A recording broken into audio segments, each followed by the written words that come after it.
All of which brings us to another big name change. For 2 decades, the best-selling female band in American recording history has, of course, been known as the Dixie Chicks, but no more. As the nickname for America's southern states, they think the Dixie bit may have too many associations with slavery.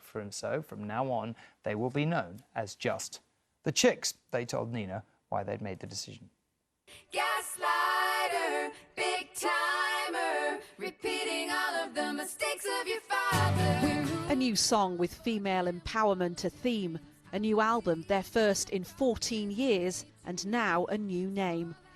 The Texan group who chose the name the Dixie Chicks as teenagers now responding to the times and losing Dixie with its historical links to America's Confederate states which fought to keep slavery. Part of our name that we've tried to distance ourselves from for a long time, probably since 2003, just not liking the connotation that it brings up the South and slavery. When George Floyd died and all these changes started happening, it just felt like the right time. Have you ever had any stick, any criticism over the years for being called the Dixie Chicks?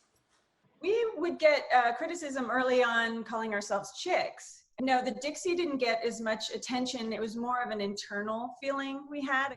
They are a band well used to making headlines. These the scenes that greeted their criticism in 2003 of the then US President George W. Bush and the impending Iraq war. Radio boycotts didn't deter them from repeating their statements years later. Just so you know, we're ashamed the President of the United States is from Texas.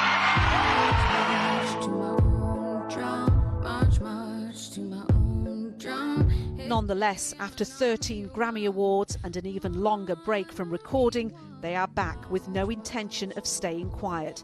Protests over racism, gun control, climate change, all feature in their new work. As we get older, there's nothing off limits as that we would talk about, and that's part of just our experience through the band, but also just personally. You know, I think you stop editing yourself so much as you get older. I'm not ready to back down.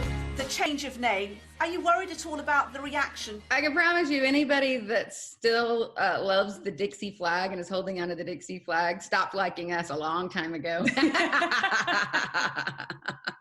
The Chicks are no strangers to ruffling feathers. Nina Nanar, News at 10.